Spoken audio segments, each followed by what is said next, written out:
I would enter the patient's room, introduce myself. I'm Andy. I'm going to do your newborn's head to toe assessment today. I will go ahead and perform hand hygiene, check the baby's wristband, ask the mother to identify herself, name, date of birth, and then verify baby's wristband with the mother's. I would apply clean wall gloves.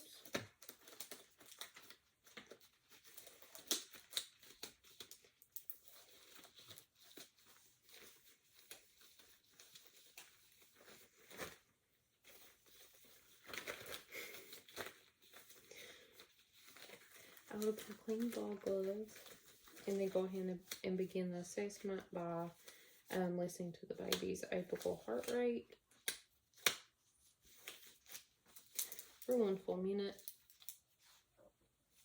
And while I'm listening for that minute, I'm going to listen for any murmurs, any abnormalities. The heart rate should be from 110 to 160. I'm going to go ahead and listen to the baby's respiratory sounds. So listen to her breath sounds. I'm going to start on the right hand side. 5 places. 1, 2, 3, 4, 5. Posteriorly, I'm going to listen, starting on the right hand side again. 1, 2, 3, 4, 5. While I'm listening with the breath sounds, I'm going to note any signs of respiratory distress, any wheezing, grunting, nasal flare. I'm going to go ahead and listen to the baby's bowel sounds in all 4 quadrants. 1, 2, 3, 4. Those are normal and active. I'm going to go ahead and palpate the baby's belly. Make sure that it's non-tender, that it's not distended. I'm also going to look at the umbilicus. This would be a newborn, so there's going to be a cord stump there. Note any bleeding, drainage, sign of infection, discoloration. I'm going to go ahead and take the baby's temperature, and I'm going to do that parallel to the baby's body to make sure that it is in the armpit. Baby's temperature should be anywhere from 97.5 to 99.5. And I'm going to go ahead and assess the baby's skin, look for any abrasions, lesions, bruises, birthmarks. Is her skin warm? Is she cool? Is she clammy? Is she the correct color for ethnicity? Is she pale? I'm going to check the skin turgor at the clavicle. And then I'm going to go ahead and move to the baby's head.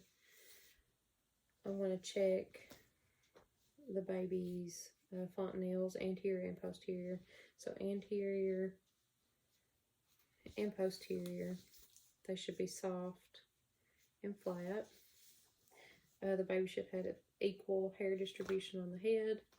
We're going to look at the baby's eyes and make sure that the outer canthus is in line with the pinna on both sides. Look for equalness. I'm going to observe the baby's sclera, make sure that it's white. The conjunctiva is pink and moist. The baby's nares are patent and there's no sign of congestion or drainage. Anything that would put her at risk for respiratory distress. The baby's oral mucosa and lips should be pink and moist, intact. And moving down to the baby's upper extremities, we're going to feel the brachial pulse. Make sure that's equal bilateral.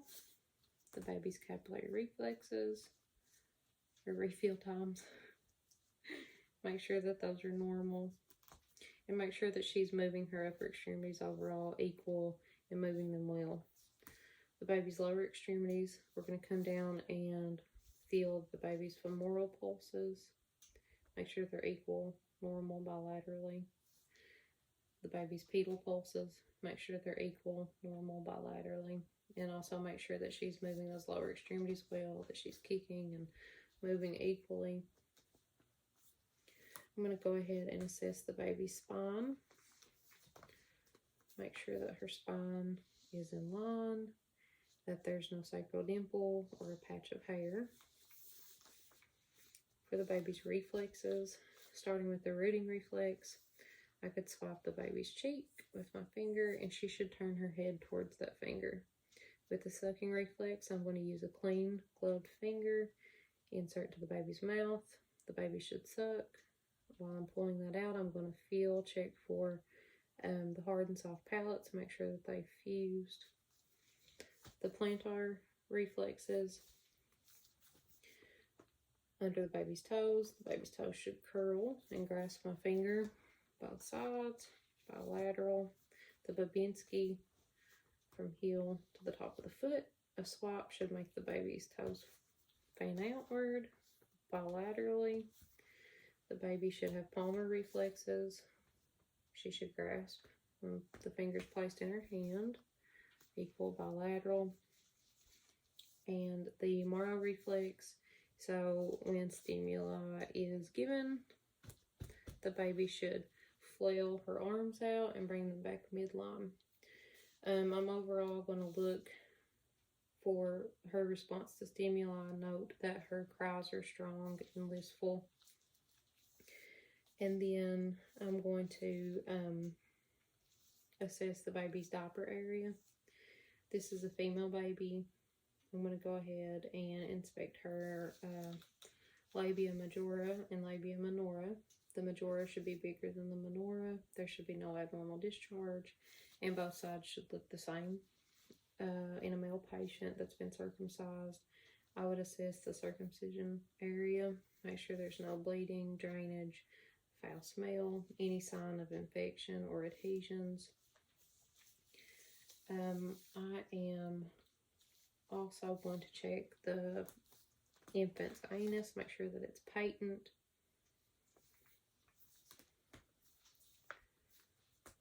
And this is a good time to educate the mother on how many diapers the baby should be using. So 6 to 8 wet, dirty diapers a day.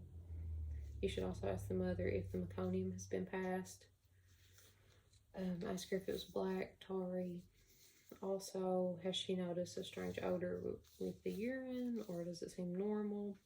If she has any questions, I will go ahead and doff my wall gloves, perform hand hygiene, go ahead and redress the baby, swaddle the baby, and apply the cap. And that would finish my newborn assessment.